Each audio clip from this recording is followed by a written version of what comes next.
Yes, yo, that's right. Infidels broadcasting deep inside the vault here at Ravens Joint, locked down. That's right. We're all pulling guard duty. No ding dongs, no hellos, and no come out, you rapists. But it's the last match until the next match of the Stinger here as we break down AEW Revolution, the Monday locker room live from Ravens Joint with R to the B to the V. And YOLO, me, Hacker Hameen. Weird with no music, but here we are. A big day. Our main signs going up at Ravens Joint on the front of the building. We're less than a week away from our grand opening at high noon on Sunday, March 10th with Mr. Pay-Per-View, the whole effing show, Mr. 420, Rob Van Dam. Go to meetrvd.com right now, infidels, and check out for details. For under 21, you can pay the cash price. For those over 21 with proof of purchase from Ravens Joint over $50, you can go meet RVD for free. So get yourself something great to smoke on that New York legal cannabis and come join us on the 10th, high noon this coming weekend. And I'm being joined right now with the man faster than anything at the racetrack, that's for sure. Fast with the women, loose with the food, and he's back in the studio, man. It's good to see you, RBV. Good morning, pal. Yeah, it is a little different without the big intro, all the sound effects. But as I usually do when you're away, since I don't have access to all of those, I just do it myself. So we got the group. Get out of here, you rapists. So we do a little improv on it. But you man, busy away. You guys are getting closer and closer, inching closer and closer to that grand opening, high noon next Saturday. Saturday, correct? Next Sunday, high noon. Sunday. High noon next Sunday. We got Rob Van Dam here in Ohio on Saturday. He's catching that plane going up to see you on Sunday. So he's a busy man. And he's working Matt Riddle at that show out there. So that's going to be an absolute internet dream match, stoner-wise right there, man. And also, we're working on Riddle too. It's just when he's coming here next, man, and talks with him. And, the boys will talk, and I'm sure Rob will talk to him afterwards and say he had a great time. Hopefully everything comes off without a hitch. Looks like weather's supposed to be 50 and kind of cloudy and sunny, which I'm fine with, better than 1.5 feet of snow. So, man, I'm so excited. I would show you the vault, but my partners would lose their minds right now. But I'd probably say 85% of our product is in. I've just been nonstop uploaded into the system. It's called Dutchy. So about 150 products all have to be hand entered in there and get ready for the website. So that and marketing for Rob. And tomorrow I'm going to be on K-Rock locally with my partner Josh to promote. So it's nonstop HMG work here. I don't think I'm sitting around with the dogs of war, just hanging and banging, man. I was up till midnight last night, back up at 5 this morning. So you know how we do it, RBV. Absolutely. So as you guys get closer here, you've been showing us photos of the product, setting up the showroom and all that. All the other little aspects. I mean, where you guys at, like staffing? I mean, because you got to get everybody prepared for this, hired in, take care of all that paperwork, get them registered. Yeah, well, that's the craziness of the last 2.5 weeks. And great question. Thank you. I didn't mean to cut you off there. But we were in process paralysis till October, right? And then we got our place and we just started building out, and it was done December 20th. January, we got our virtual walkthrough. And then usually about 3 weeks after that, you get your license. Well, the start of the 4th week was the day of the last cannabis board meeting, and we drove to Albany after a mega snowstorm here. We're like, well, we'll see what we can get. And our lawyer had talked to some people the day before on the end of the 3 weeks there. And he said, you guys should be good to go tomorrow. So we did the meeting. I cut a babyface promo that'll probably be on the Office of Cannabis Management, one of the few that I've ever cut. It'll be on their website. And one of the top guys told us we were getting our stuff that afternoon, right? So it would have been last Friday, 2 weeks ago. So in 2 weeks' time, I know that was a long way to get here to answer your question. 2 weeks' time, we ordered all of our products that I've been outlining, and we had 29 interviews, and we hired 11 full-timers and 2 part-timers, and we actually had over 180 people apply. So, it's a crazy time right now to do all that, and then in that 2 weeks time, get all your merchandise that I'm looking at right now, get a vault organized and everything that needs to be done last minute. And then this week we'll have our first on Wednesday, kind of our first group meeting and start getting them orientated. And then Friday's our soft open. Sunday's the big day. So it's banging, man. I mean, there's no downtime. So I know there was no FLR. So again, I apologize, but it's not that I don't want to. I'm legit having no time this week. And I know you guys are super cool because everyone's been supporting me and sending good vibes, and they know how hard we've been working. But I feel bad even to drop the ball just a little bit while it's like I'm playing 2 games at the same time. You know what I mean? So, and right now this game is my Super Bowl. So I'm trying to take it as far as I can and make sure nothing's left undone. You know, there is no job that's too small, and just a lot of that meticulous work, getting menus ready and things like that, QR codes, like all the small things at the end. So busy day. And when the sign goes up, man, I feel like now we're really official, you know. With the employees there, do they have to go through like certain state qualifications? Do they need special licensing? Is there any special background checks or anything like that? No, it's pretty much like a bartender situation, right? So bud tender is what, you know, the popular. I like that. Mm-hmm. And we have some really cool people who've got management experience at fast food and stuff when it's really jamming, like, you know what it's like, and that's how it's going to be in the cannabis biz. The trends are usually Thursday through Saturday are your busiest days, just like restaurants, and in a peak time of about 2 to 8 p.m. And around us, we have off exit 12 off of 481 Route 31, I mean, within a half mile of my store. In the plaza I'm in, I have Staples and Joann Fabric and a bunch of other smaller ones. But right down the road is Target, Lowe's, Home Depot, Wegmans, Walmart, Red Lobster, 4 hotels, Longhorn Steakhouse. So when it's jamming up here, bro, it's going. So that peak time, really on the weekends, probably from 11 a.m. till 6 p.m., 8 p.m., it's going to be nonstop. So I'm happy to have some food service people here who know what it's like at a Texas Roadhouse to get slammed. You know what I mean? When the people are 30 deep. So that, and then some actually really excited about one prospect. She's coming from Massachusetts, been working in the industry for like a year and a half. So I feel like I've got a good assistant manager who knows the Dutchy back end system, which is a pretty deep cannabis management system. But no, they as long as they're 21, they can be on the floor. And if they're under 21, they can't mix with any people on the floor. They have to be in the vault or in the assembly room pretty much the whole time. So we do have 2 part-timers that are under 21 that are going to be working in here, and there's not a lot of room and because of all the product in here. So it's going to be like a solitary confinement thing. But when there's downtime, you know, whatever, it's better than working at Amazon, busting your ass there all day, I guess. So, yeah, no disrespect to Amazon people, but, you know, that's a lot of things I haven't dealt with before as a boss. You know, like I still manage HMG staff, and everyone is pretty free to work independently. We all check in, we all break balls, and we have a constant group text, but it's not like I went out and had a hiring fair, you know what I mean? So that whole aspect of business was something new to me that I had to do. So interesting. And to do all that, I outlined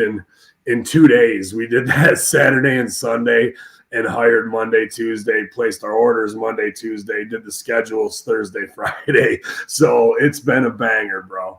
Well, we got Frank's Pickle Barrel. This might be classified. You might not be able to release this, but he's asking how many pounds you got in that shop. Pounds. It's tough to fucking gauge because I could do the math, but almost everything's an eighth. So like if you're a weed head like Frank and I are, like, you know that, you know, it's better to buy ounces, right? But or pounds if you're looking for a long haul and a better deal. But nobody in a retail shop in New York is really buying pounds. I got a couple half ounce in quarter ounces, but most everything is in eighth, which is 3.5 grams. But there's probably, oh Jesus, probably close to 50 pounds here. But it's all chopped up. But yeah, we've got plenty of product for the opening that I'm not worried about. I hope we sell half of it, so I have to reorder that next following week. You know what I mean? So I'll just put a little snippet here. So this many pounds, So there's all kinds of product, man, from vapes to pre-rolls to eights to even this is a very cool product actually. Jenny's chocolates. They have things for specific women's demographics. We even have I'm going to do a case for seniors and women. There's even like a Banaka spray, which is the quick way to ingest it, right under your tongue. So I kind of liken it to when they put sriracha in everything. You know what I mean? Like you had fucking sriracha toothpaste, I think. Even right. It's going to be the same with THC. Even our mentors, High Peaks, which is a very cool brand, very cool people. Shout out High Peaks right here in Syracuse, Central Processors. If you guys seen the picture of me in the big grow operation, that's at Central Processors. But they have maple syrup, and it's one serving, 10 milligram dose, just like a gummy would be. And that's with a local college that my dad used to teach at, Forestry ESF. So they're sourcing local products, mixing cannabis and distillates into it and bringing it back to market. So I've seen cotton candy, hot sauces. There's going to be more and more and more THC products. But what's interesting with that Jenny's is it's a niche market. It's the fastest growing. I know you love talking marketing. Demo is 50 to 75-year-old women. So I want vapes that are approachable. I want gummies that are for sleep or pain or arthritis or anxiety. They even make mints. There's a brand called Senior Moments, that have all those things in them. Yeah. So I don't think I've got, they're right up here. And there's, when it's that time of the month for women, there's tinctures and all of that kind of stuff that you can add to some tea and feel better. So it's not just, no, if I got some weed that'll blow your head back and some dabs too. If you're just looking to get fucked up, we got plenty of that. Well, but they're all, like you said, though, I like how they're hitting the different demographics and keying their even, the product, the needs, how they can bring together. It's shit you wouldn't really think about. And it's packaged and marketed that way. It's not a big skull and crossbones with a weed thing. Hold on 1 second. Hold on. Oh, I know you'll like this. I've been coming back with a little surprise with us here. I'm ready. I just didn't want to show my crotch to the camera. Time Machines from Senior Moments, Bristol Extracts is the Florida citrus flavor, and it's for daily use, but it has, kind of half dosage. I love this brand. Love weed. I thought that was super smart, right? But they have a tincture for women for like that time of the month or what have you. It's marketed for that. And it's got extra essential oils in it that also help with that. But, packaged in a very fragrance kind of way. And then when it's time to bleed, reach for the weed. That's right. This is probably gonna be my favorite for the fall, Table Breakers. It's for Buffalo Bills fans. Let's go Buffalo. Oh, yes. That is awesome. You got 18 to 49, 50 to 75, and 21 to whenever, right? So interesting, like as a marketing guy to see, and Jenny's as well, right? Those chocolates that I showed you. So very cool to be able to put together in a case. I know Josh is bringing his Buffalo Bills belt, the NFL one, and we're going to do a display with a bunch of these. So I just like the fact that we get a chance to do some cool stuff like that. It'd be kind of a cool spot there with the Table Breakers with Van Damme as well. Yeah, absolutely, man. I can't wait to show them the place and just all my high school buddies to improv people that are coming, to HMG fans that are coming, to really experience something special with us. So I can only control what's in my reach, and I feel like so far we're on the right path, and hopefully there's no Murphy's Law that thwarts us. But cards subject to change sometimes. You never know. Who gets the awesome job of working as the handler for Rob Van Dam when he comes in next week? Josh will probably end up running the meet and greet while I run the store. But we have our 2CW hardcores that came right out of the woodwork who've done this before. So it'll be a good brother event of like getting back and like seeing the soldiers run. And I love when they get their marching orders and they get serious and they know they've got a task, like that makes me feel good. Referee Sideburns will be in the house in case anything goes down.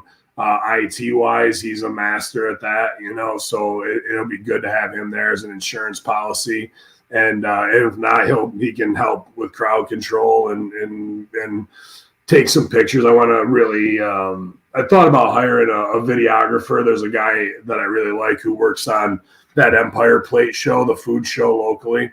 And he's worked on some of Frio's videos. He's just a phenomenal videographer, because I think we're going to look back, and I really want to do some cool stuff on YouTube for the store. So we're going to do a lot, man. Like, you'll see it in the videos, but we have a really nice spot right in front of a fireplace with couches and whatnot in our store. And I want to do tiny desk stuff. I want to do stand-up, spoken word, just some very cool MC and cypher stuff. And almost every month putting out content that, the store is going to be the backdrop for. That's going to be very cool. So I don't know, man. I haven't been this excited creatively or scared about the future in a long time, because we've been doing HMG for 10 days or 10 years almost, coming up next year. And not that I'm comfortable by any means, but, I know my routine, and I've been in that business for a long time. In this business, I've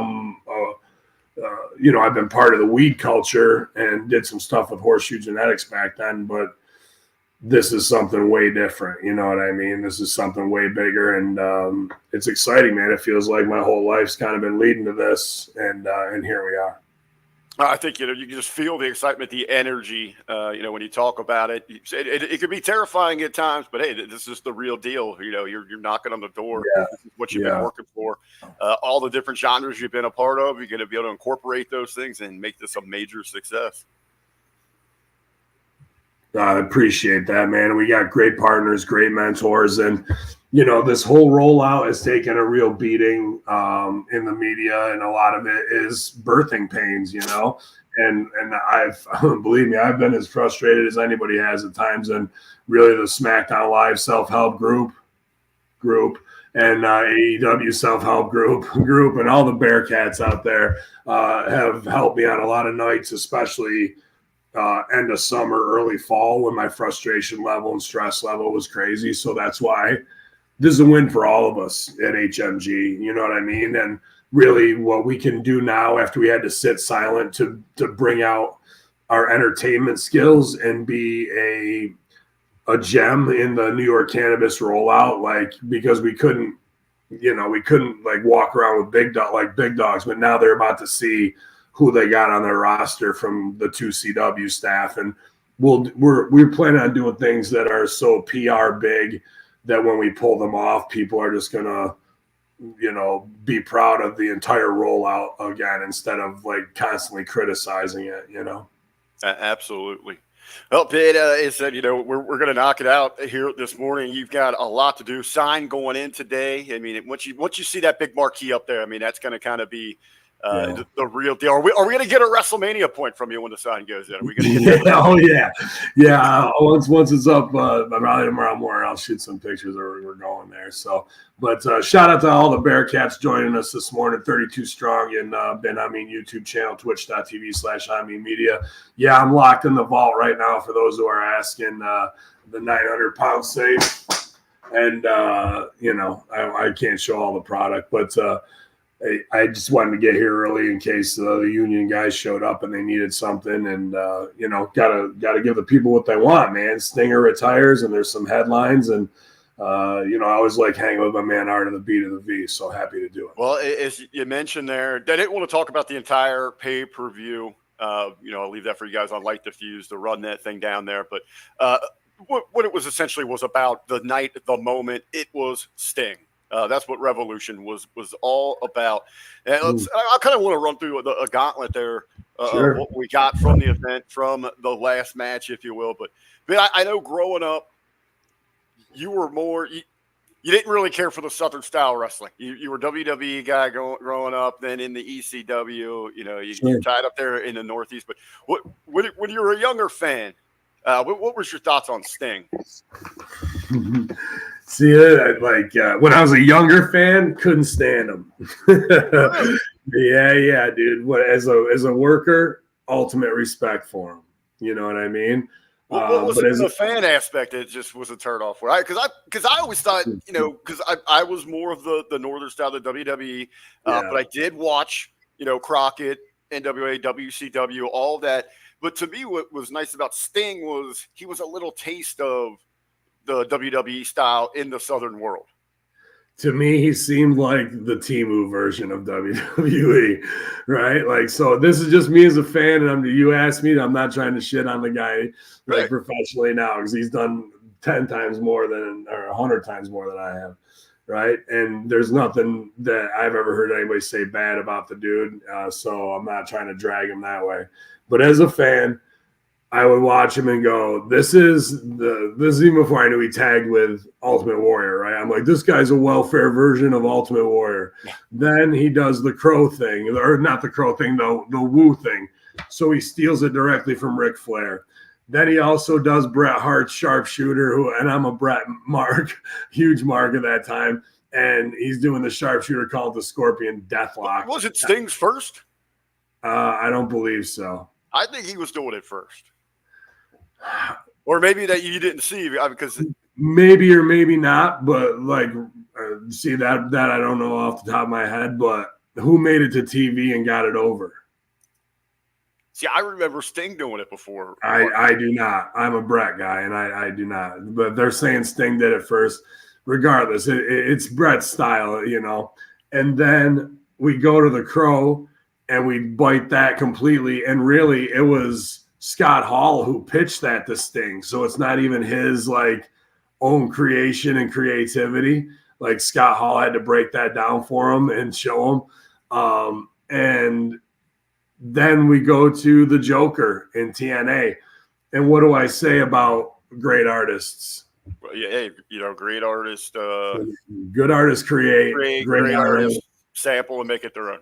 Make it their own. And what doesn't he do? He doesn't make it his own. He just steals blatantly. He blatantly does the Joker. He blatantly does the Crow. So when I say that parable, which is Del Close, no, excuse me, it's not Del Close. It's Pablo Picasso. You might have heard of him. But it's not about stealing it means stealing a style, stealing a form, stealing a idea, and then you have to apply it through your own filter and make it your own, so it doesn't look exactly like what you're taking it from, but it ignites that same type of feeling, excitement, empathy, simple, whatever it is you're stealing it for, right? He doesn't. He just goes, there's a movie thing, I'm going to bring it to wrestling. To me, that is not the highest level of work that he could be doing. Has he done good things with it? Because here's the Del Close parable. The best acting we do is when we say nothing at all. Sting didn't talk for 11 months. That was the best he ever did. And then Hogan fucked up the payoff with, that doesn't work for me, brother. And, that's welcome to professional wrestling. But he is able to apply and get a good performance and be a great part of a show, even if it's as the Crow or whatnot. But Surfer Sting, skateboard, all that shit it was so stupid, bro. Like, I like this, but I guess as a reference here, Bret Hart first used the maneuver that he would dub the sharpshooter in '91. Sting would use it in 1988. But according to the artist here over in the chat, that Ronnie Garvin was using it before that. So who got it over is my point. To me, that move will always stand out as a Sting signature. Not me. But yeah, but you talk about the different faces of Sting, and I think that's a testament to the journey and how he has evolved. I mean, what he's meant throughout the course of his career in pro wrestling. I mean, you got to cover quite a bit of him, you and Ray. As we were talking about getting ready to celebrate 10 years of the Hameen Media Group, you guys started that with the Impact Attack, and he kept that company afloat for so long. Yeah, like that's what I'm saying. Like, it sounds like I'm bitter as a worker, but I was answering that question from my old school 14-year-old fanboy, you know what I mean, side. Like, as far as coming into now, here's what I liked about what those characters did for him. I thought Surfer Sting and all that shit, where he was pretty much getting led by Flair and getting over. Did he look like $1 million? Yeah. Did he have charisma? Yeah. That just wasn't my flavor of ice cream. But then when you commit to the bit, even if you're doing an impersonation bit, and I would tell this to my students in acting, improv, or wrestling class, I want to see you impersonate somebody completely different from you. If you're a loud character, I want you to do a monologue of Jake the Snake Roberts. If you have a tough time emoting and you're very quiet, I want to see you Roddy Piper going crazy, and then so we can turn it up. And sometimes when you work on a character like that, you can let go of what's usually holding you back and take in what makes that character stronger. Then you're like, holy shit, I didn't even know I had that part of me in me, like to my voice. And this doing an impersonation has allowed me to open that side of me up that I normally wouldn't. It shows me what the power that this character makes them strong, where I'm relying on something over here. I'm getting out of my comfort zone, and I'm making my weakness into my strength by embodying somebody else. And Stinger absolutely did that with the Joker character that was who's the cat that died? Heath Ledger. Yeah. So, right, he was doing Heath Ledger's version, not Joaquin Phoenix's version like Seth does. But still, that opened Sting up to after going from a silent, brooding emo the Crow to like this clown that was way over the top. Like, that showed great range, and that really kept people interested in TNA as what's this new version of Sting. And once he was having fun with it and committed to it, boy, you could see a difference in his energy. That was probably when I liked him the most out of everything, to be honest with you. Because I was like, now this guy is trying. And I was deeper into improv and character than I was when he was fucking Surfer Sting and I'm a little kid going, So, but can he perform? Hell yeah, dude. Then, when he went to WWE and the stuff with Seth, that was just kind of abysmal. And it really, they left probably $100 million on the table by not having him in a huge build with Undertaker in the Epic Forces, where they should have battled each other first and then had to align together in some way. That could have been a 2-year run. And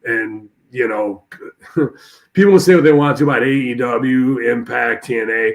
And now that the WWE houses are full because of The Rock and Roman, everyone's like, they're the best. There's no Hameen's Tarp Emporium. Well, the Tarp Emporium shirt's a rib and started because WWE was acting like they were over, and it was only doing 1/3 of the arenas back in 2016, 2017. And now because numbers are up doesn't mean the show's better just because they're telling you to. So I'm not tired of it. I don't really care. But like when people are like, WWE's the best, WWE can fuck up things just as easily and quickly. And it almost hurts more because they stand to make more money. And when you see them fuck things up like an R-Truth, DIY, DX type thing from the get-go and don't get it right in the jump, they got Tony Storm on the right track in AEW, but it took a while. Like, I want to see those things done properly out of the gate. I want to see a Shinsuke Nakamura anime Quentin Tarantino done right out of the gate. And it never is. They always get it 6-8 months down the road, sometimes 4 or 5 years down the road. And then they go, aren't we geniuses? And the crowd's like, yes, you are. No, you're not. You should be, if you're a top pro in this shit, out of the gate, first impression, tons of meetings talking about what should we do, what shouldn't we do, how do we not overplay our hand, how do we give them a little bit, how do we make it half short and twice strong. And WWE has no idea how to do that most of the time, but the fanboys act like they're fucking still the best thing going. And this word genius is thrown around like fucking, like feces in a Vince McMahon office. Like, it fucking, it's highly overused, because the choices I see are usually community college level directing mistakes. Like, they're not on any genius level. So they'll fuck up their top heels heat just because they wanted a babyface pop in their home country. That's how not smart they are. Well, as we look back here, we're talking about the marketing, doing things right here. Looking back at this final run, how would you grade and assess the execution in the farewell tour for Sting?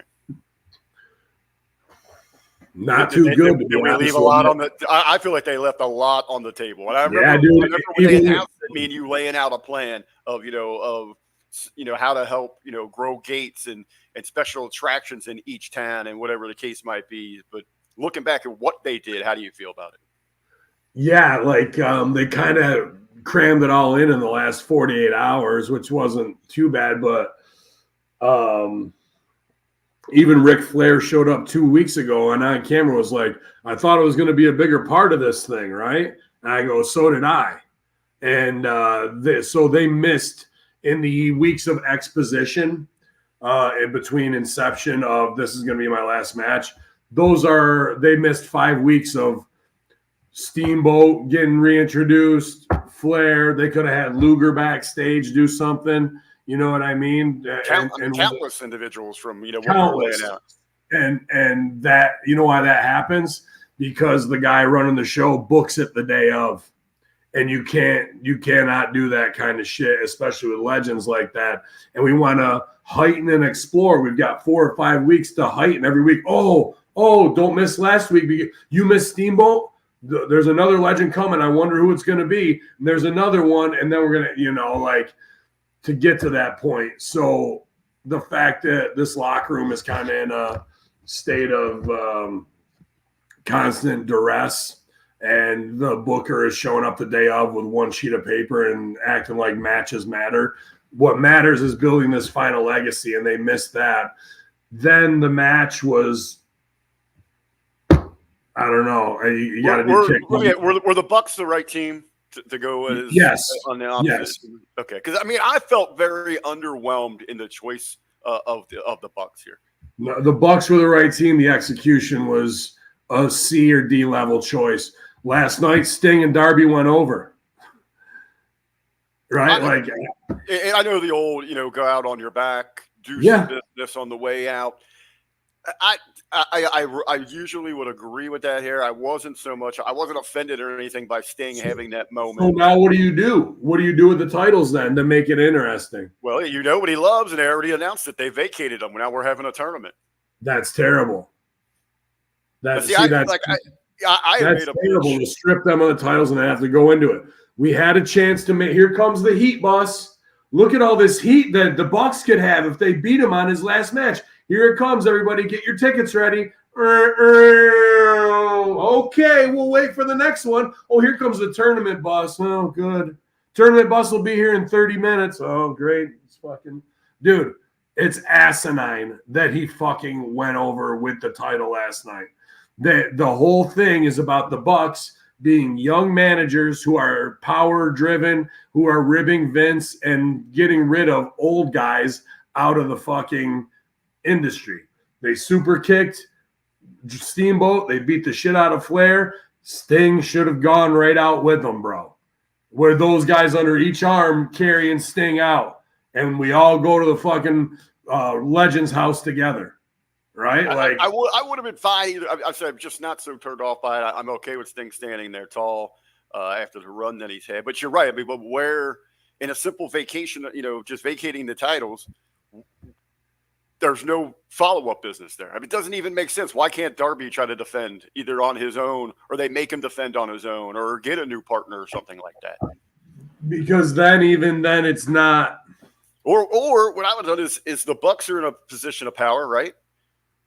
Vacate. All right, you don't have a partner. You're not a tag team.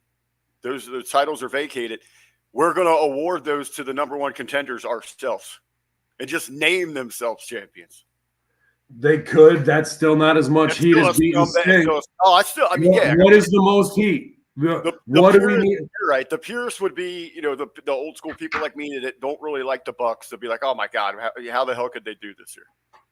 The Bucks could have had so much heat taking out legends, and now you have cameos, and you play that game out with whatever legend you want to book for 1 or 2 nights, and they're babyface and Tony. Oh yeah, Tony, we'll do exactly what you want. And then Tony leaves, and they both look at each other, nod, don't have to say shit. And the next legend that shows up, something happens to him. Something happens to him week after week until the people are like, these fucking bastards of Young Bucks, and we make a real team off them. Then we bring back Sting's sons, and Sting's sons go over on them. They look good. Like they tried to build this heat, and they got 40% payoff. Sting would have easily put them over and made somebody off of his babyface legacy to get real heat there. Because then when the Bucks are that pumped up, it's Al Snow 101. Put heat on your heel, make your baby off your heel. Here comes the guys we can make major heaters so we can then make a huge babyface, all set in motion by the chain of events of Sting losing. Now we have none of that. And now we'll have a tournament. No one will get made. Nothing will mean nothing. The belts won't mean anything. And the fucking Bucks will have no heat by the end of it, because Tony doesn't know how to write a tournament that revolves around storyline being integrated to help get the whole show over and tied in, because it's baby booking over there and the show's getting written the day of. There's no way, even myself, if I had fucking the most master improvisers I have in my back, could put that together on the day of. It just doesn't work like that. So how do you expect to build and make anybody when you're booking week to week like that, just waiting for Sasha Banks to show up only to have her mixed in into some other thing, or Will Ospreay shows up and puts on a banger fucking match, but in 2 months he'll be with the Bang Bang Scissor Gang doing fucking nothing, like that. These are just the wash, rinse, repeat, whether it was an Adam Cole, whether it was a fucking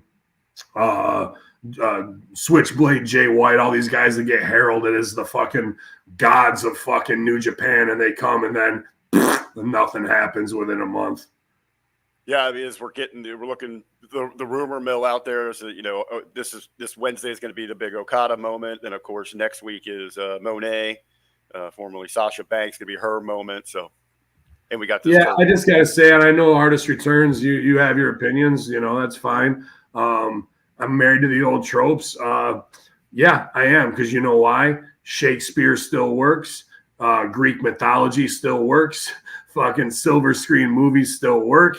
And all you need to do, Three Stooges spots, all this stuff. So you can act like I'm some old schooler. I don't know what the fuck I'm talking about. Show me new school stuff that is working and drawing. Because if it was, this fucking show would have had over 2 million people on it. There's storylines that are non-existent, and fucking mid-carders who don't have any heat, or guys who come out and cosplay Legion of Doom, or are supposed to be top guys, and they don't go over in 5 minutes. They do 25 more minutes. Like, none of that is working. So maybe everybody should be sticking to the old tropes and actually trying to reinvent themselves using what's worked for fucking over a millennia. But what the fuck do I know? I've only put in 32 years in the entertainment business. Well, we do have the finish there. Sting does have the moment. He goes over. He's standing tall with the championships at the end. We know that they have been vacated. We're going to get tournament. Where do you go with Darby from here? to the emergency room to pick glass out of his ass for the next fucking 3 days. You know, you saw that bump in the aftermath? And then all the photos of the close up now. I mean, how bad that cut is over, under the backside of his left arm there. I mean, he could have major infection for years from shards of glass that are in his skin right now, bro. Very foolish to not. I don't believe that was sugar glass. So no, it sure as shit didn't. When you see those thousands of little fucking cuts like that, and the bump was insane. Sure, it's a highlight thing, and this kid's a daredevil, but that stuff is only somebody's going to get way hurt worse on an indie show because they're what they're telling them is like, don't do that dumb shit. Like you'll be on castrating the marks or whatever, or you know.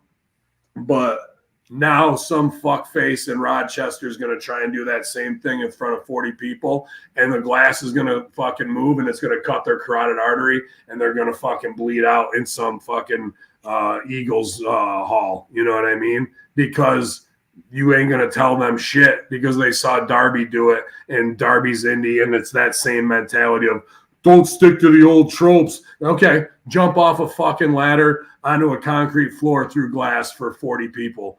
Because your fucking mom and your aunt were there. Brilliant. When we could have worked a fucking headlock and gotten real heat, just working a body part on an arm and gotten over twice as much, and everybody could have gone home safe. But no, you go take fucking 140 stitches instead because new style, everybody. I think that should be the new warning label that we get on the show. Instead of don't try this at home, don't try this on the indies. Just to save some idiots out there. As you said, I didn't really think about, that angle of it is you got so many people aspiring to try to get there. And, Savion that I've worked here with locally that has worked with all the majors, sometimes, you were talking about the tropes. He's, veterans will, I've heard him say this before, and he's got a point with it. He'll have a veteran preaching into him something, and he's like, well, I just went and worked a WWE show, and that's not what they're telling us backstage. That's not what they're saying. Is that I need to listen to the people that are backstage that are there instead of the people, that have been maybe traveled other roads. And that is a mindset. So if somebody's out there on the indies and they see this sort of shit, they think they got to duplicate that, and show that they'll. The people who are going to duplicate this aren't ever going to get close to WWE. They're not. Like nobody was watching guys on the indies go, holy fuck, did you see that idiot go through or that guy go through a flaming table and a fucking door and a window? We got to sign him to NXT. Never. Right. Well, and let me be correct here on this. Savion is not one of those wrestlers. He's technically sound. He's very safe, very professional in every way. No, absolutely. But I wasn't speaking directly about him. He sees them doing things at that level, and he's saying, those are the people I need to listen to because that's how you get there. So I think, there's a lot of times where a lot of these young talents, but there's going to be idiots out there that see somebody doing a spot like that that's so dangerous. It's not on that level. And hell, it's not even safe on that level. But like you said, if they're going to go do it at an indie show, and they're going to cut themselves up bad, you're going to have a serious problem there. Yeah. Yep. Absolutely. Absolutely. They're stupid. And that's where those spots, even if they're for TV or pay-per-view as a stunt spot, if it's sugar glass and the guy's not cut to fucking shit like we saw, but now it's real glass and it's guys going, let's go to Home Depot and get some fucking glass for the show. It'll be just like AEW Revolution. And then we'll get on Botchamania and Tony will see it and we'll all get signed to ROH to do a dark match and then never be heard from again. But we get a fucking Facebook rub out of it where everybody goes, congratulations, you made it to AEW. No, you're a fucking moron. But fucking morons got dreams to live too, I guess. Well, Sting's retirement match in the books. AEW moves forward. As we said, they rumored to have some. Oh, how about this? At the end, he's standing up, and they're going to have to do it, and he's about to do his swan song. Thank you to everybody. Pay-per-view cuts, right? And in the beginning, I said this. Yes. Yeah. So that huge. Like, what are we going to send them home with? what's the edit? And we had no production. We had no idea what was going on. We ran out of time. Sorry, folks. Sting doesn't get his swan song. Also, sent it to 2CW, Josh and Strangler Steve. The fucking feed is shitting the bed on what was it? And that's not Barstool. What's the fucking wrestling? Bleacher Report. Bleacher Report. And I'm going, here we are, because 2CW, the only reason we ran iPay-per-view, and this is 2014, before any of the fucking technology exists. We had to put it almost all together ourselves because Ring of Honor was talking all that shit, and then they had 3 pay-per-views in a row where the signal dropped, but hey, the Ring of Honor pay-per-view, don't you know we're over? And it's the reason of that wrestling during that time is why things are fucked up at this time. But they were all acting like they were the masters of the universe and dropping the pay-per-view. So Josh goes, okay, fuck that and fuck you. We're going to use your guys better than you use them in 2CW, and we're going to give it away on an iFree-for-view and stream to the world. And we had 120,000 in that first 24 hours watching worldwide, trending #1, not regionally. Or I don't know where we number 2 or number 1, but hashtag I am 2CW. Then every indie after that steals I am whatever the fuck. And we never dropped the signal one time. So that's the type of guerrilla outlaws in this business you're dealing with, where Josh will put the money down just to stick the stake in the heart of those who think they're over and they can do no wrong, because the Meltzer Seltzers, the Sap Suckers, all on Twitter put them over. Where are they today, holding their feet to the fire for the Bleacher Report drop in 2024? That shit's completely unacceptable. When you had to run a T1 line into Watertown, put up fucking 40 grand in rigging and all that shit just to make it happen, and made it happen, never going, look at us, we did it, everybody. Meanwhile, the boss over there is tweeting while his stream is down. He's on Twitter, or Don Stevens was, putting himself over. That's that was, if losing your feed there, Sting going over, I mean, that's the moment that you want to share with the world. That's where it makes sense. And you lose it there.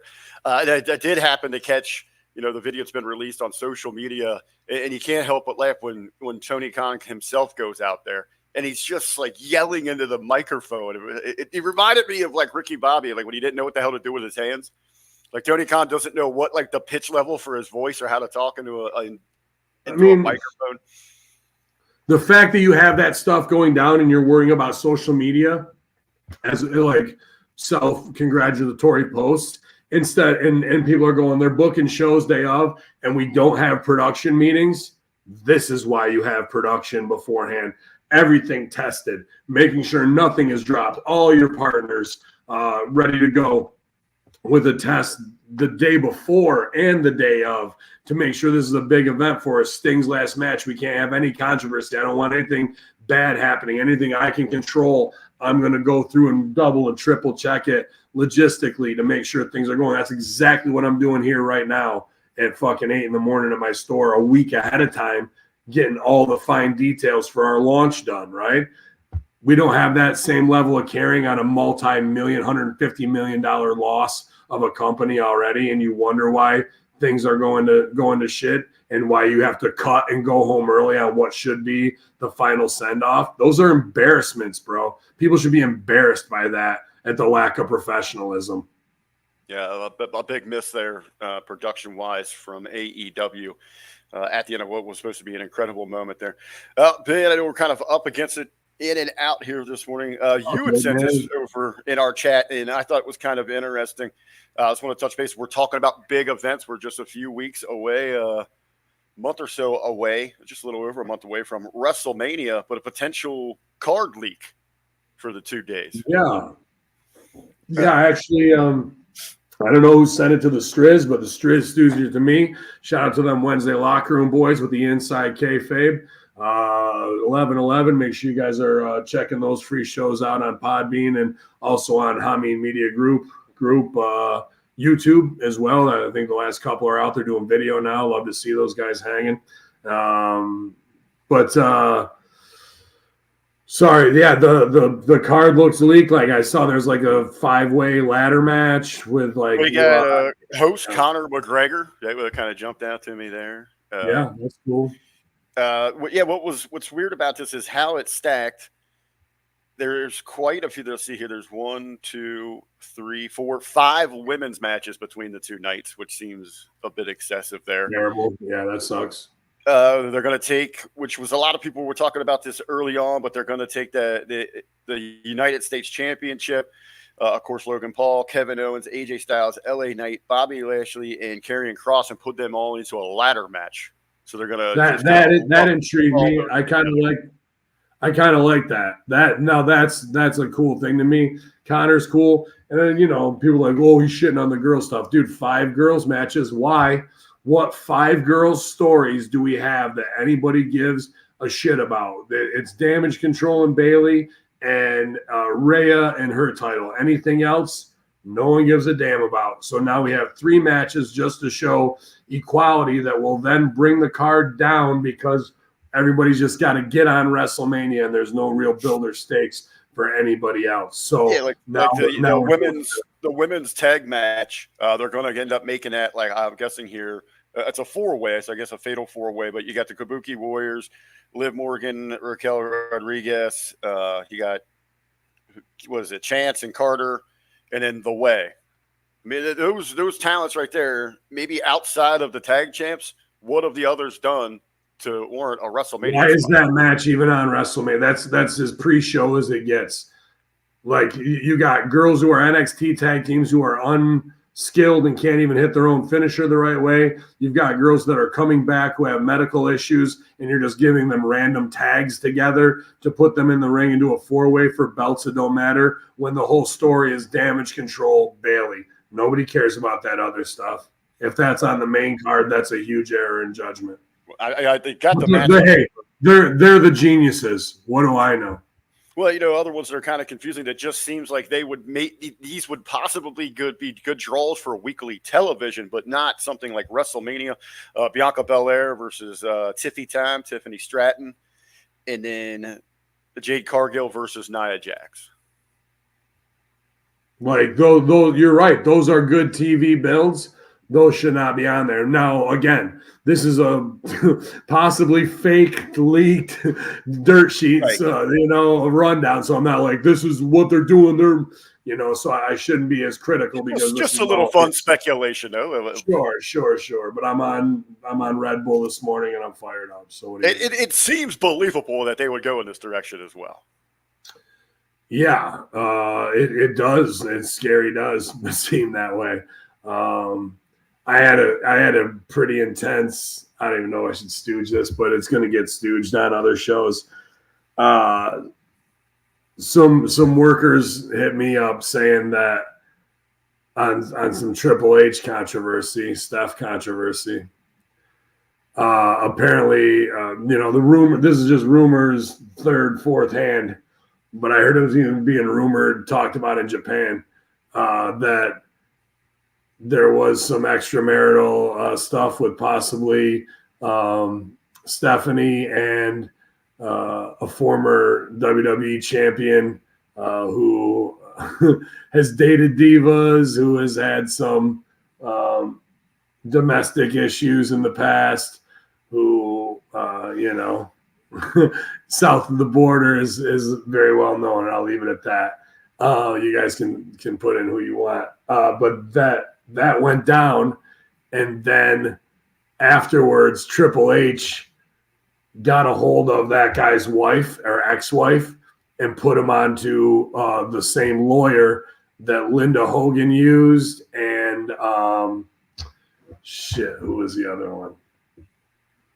Let me go back to the Stooge report.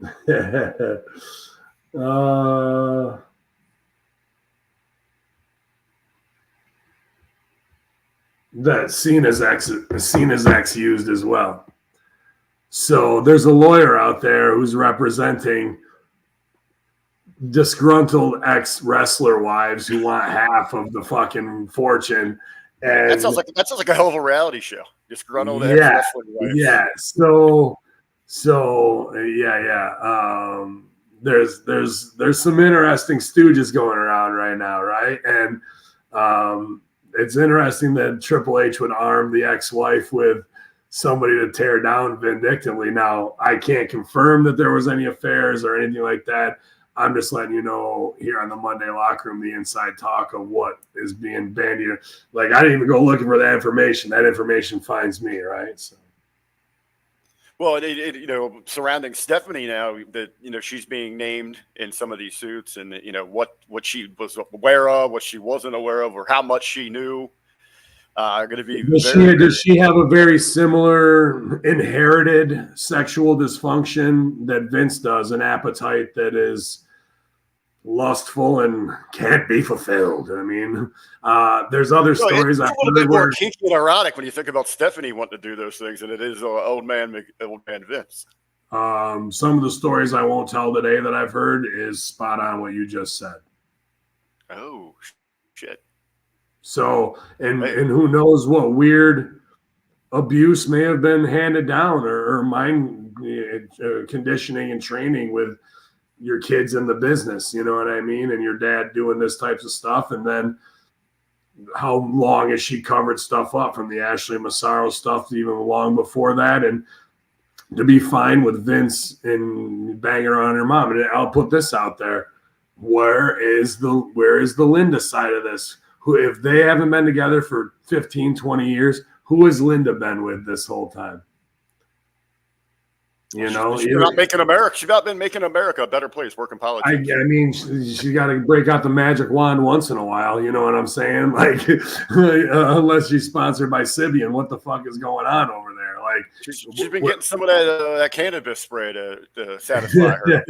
but there's got to be some other side of that too. You're married. Linda's not going to have affairs or somebody in Washington, a lobbyist or somebody. I don't know. I haven't heard anything, but there's got to be something there. But nobody, all these top journalists who do so much investigation and just wait for a press pass to go take selfies with AEW marks, they don't follow up on that shit. They just make veiled accusations.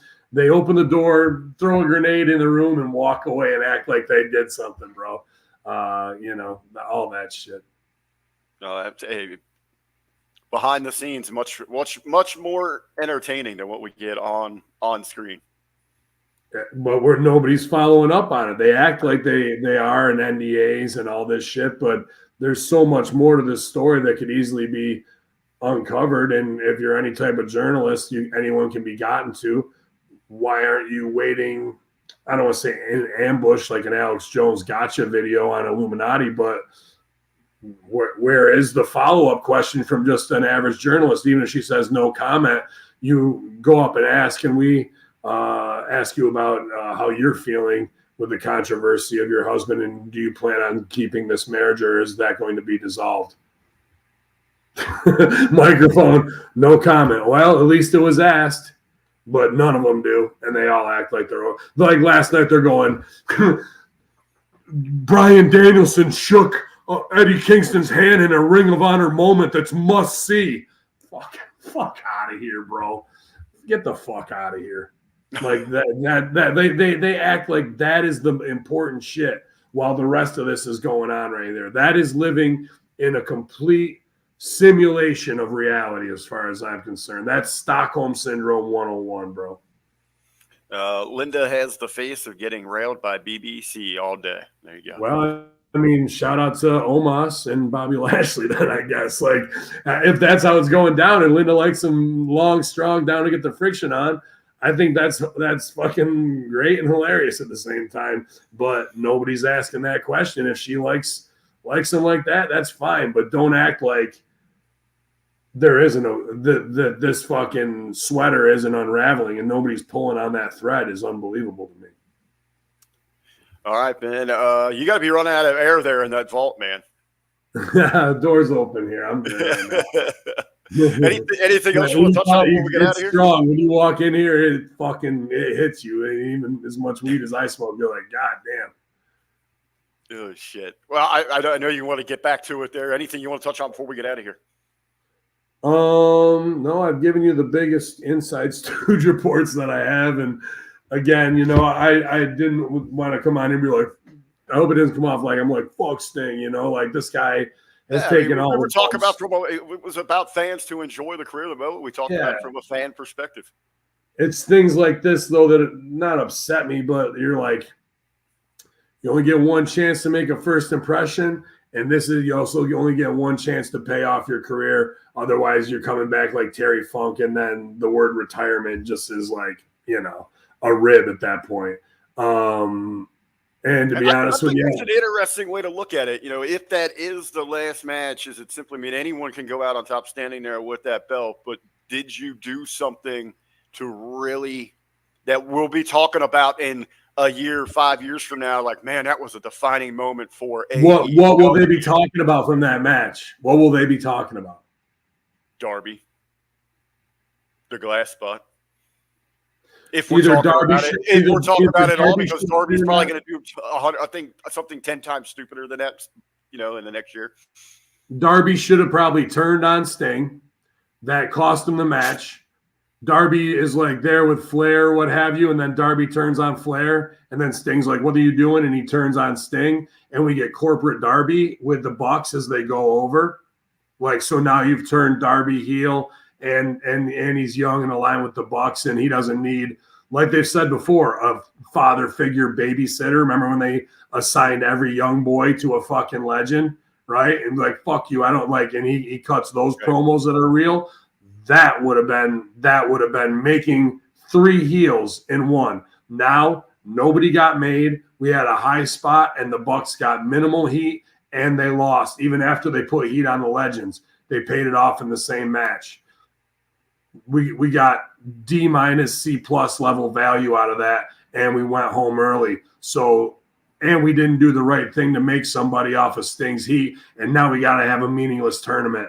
None of the spin out angles from this are better than heels up strong and Sting getting that "we love you" Sting clap after he's beat and everybody leaves, and fucking here comes the legends to help him up, and those guys fucking are in the ring. Flair, Steamboat, him, and here come the WCW guys to give Sting a hug, and that's how we go off the air. Instead, we got this fucking middle school lunch table sitting by myself shit show, and none of it fucking was worth really anything. So that is why that will not be Sting's last match. Sting will be back within 2 years. No, you never retire. Yeah, no, it's Michael Corleone. Just when you thought they were out, they pull you back in. Absolutely.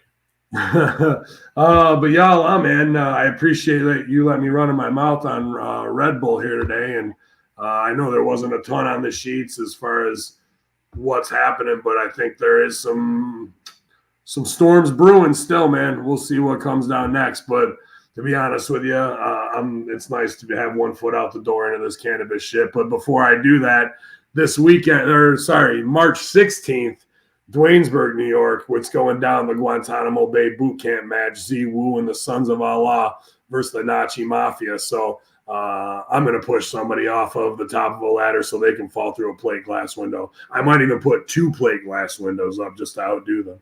No, man. You should just strap a bomb to yourself. Just blow the whole fucking building up.